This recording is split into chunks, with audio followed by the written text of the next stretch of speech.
Hello les amis, je vous retrouve pour une nouvelle vidéo sur l'Euro 2024 et sur une énorme surprise. La Géorgie a battu le Portugal 2 buts à 0 dans cette troisième journée dans le groupe F de cet Euro. Et grâce à cette victoire, la Géorgie finit troisième de la poule, meilleur troisième et se qualifie pour les huitièmes de finale pour la première fois de son histoire. Alors ça c'est extraordinaire. Le Portugal était premier et reste premier de cette poule malgré cette défaite. Mais voilà, la Géorgie réalise un exploit monumental déjà. Je crois que c'était la première fois qu'ils se qualifiaient pour une compétition officielle, pour une phase finale. Et là, ils font mieux, ils vont carrément en huitième de finale. Alors, ils ont quelques joueurs fantastiques. Et donc, on va revenir sur les statistiques en détail de cette rencontre, avec à la fin le classement final de ce groupe F et puis toutes les stats des équipes. Comme ça, on pourra un petit peu voir les qualifiés. Et donc, dans cette rencontre, dès la deuxième minute, Kvaratskhelia a ouvert le score pour la Géorgie. Alors il a donné le ton direct, première action, premier but. Un joueur fantastique, le joueur de Naples, qui a fait un match exceptionnel. Ensuite, c'est vrai que le Portugal a beaucoup poussé. Il y a eu pas mal de fautes non sifflées par les arbitres. Il aurait dû avoir plusieurs actions litigieuses de pénalty en faveur du Portugal, assez évident. Et là où c'était le moins évident, bah, c'est la Géorgie qui a eu un penalty en sa faveur. C'est assez incroyable, après appel de la VAR, alors qu'il y a eu quelques fautes contre je pense à un tirage de maillot de Ronaldo dans la surface. Tellement évident que ça paraît incroyable que la VAR l'ait pas appelé. C'est un sentiment étrange quand même. Et donc c'était à la 57e minute et Mikotadze a égalisé sur penalty. Ensuite avec deux buts d'écart, je dirais que le Portugal a poussé mais sans rien, sans plus d'occasion. Il y en a eu pas mal avant, mais après c'était un peu, je vais dire, un peu mou. Il manquait le petit truc pour aller marquer des buts, sans compter le gardien Mamardashvili qui a fait encore des arrêts exceptionnels. Et donc on va revenir sur les statistiques. Alors le Portugal a eu pourtant 69 à 31% de possession de balle, 21 tirs à 7 et ultra dominateur, 95 attaques à 15, je crois que c'est le meilleur taux d'attaque depuis le début de l'Euro.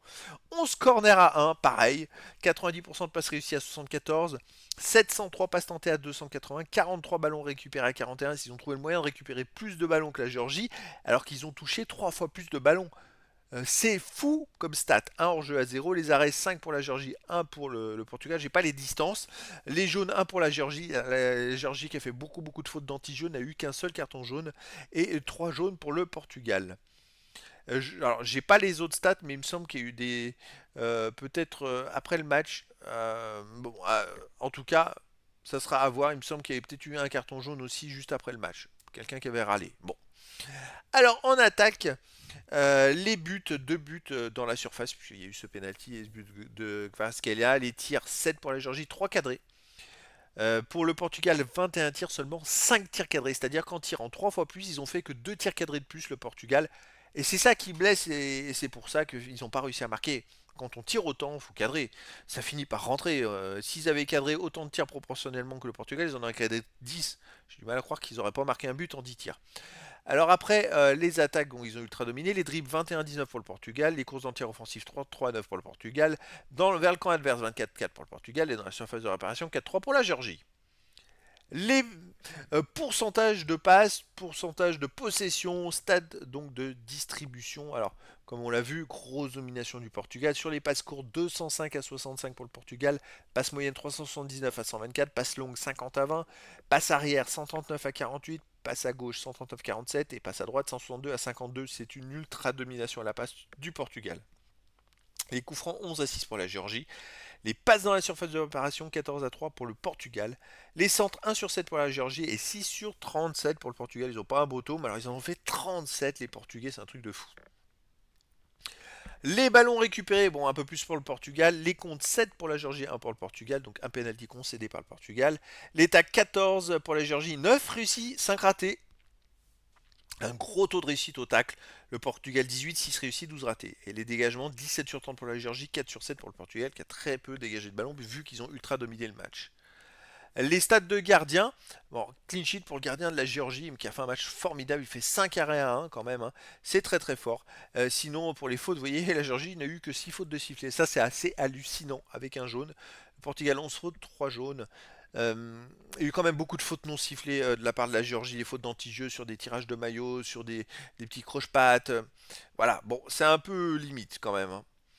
Alors le classement final, on a donc le Portugal qui est toujours en tête avec 6 points. Bon, ils avaient une grosse avance de goal average vis-à-vis de la Turquie, parce que dans l'autre match, la Turquie l'a emporté dans les arrêts de jeu face à la Tchéquie 2-1. C'est vrai que sans cette victoire, la Turquie était troisième, hein. Ça s'est joué dans les dernières minutes et c'est la Géorgie qui aurait été deuxième. Mais la Géorgie qui finit troisième est quand même meilleure troisième. Elle fait partie des 4 meilleurs troisièmes et se qualifie pour la suite de la compétition. La Tchéquie finit donc dernière du groupe avec seulement un point. Donc voilà un groupe très intéressant avec cette énorme surprise, cette victoire de la Géorgie 2-0 face au Portugal dans cet Euro 2024. Et donc le Portugal qualifié en tant que premier en huitième de finale, la Géorgie qualifiée en tant que meilleur troisième également en huitième de finale. Voilà les amis, je vous dis à très bientôt pour une nouvelle vidéo.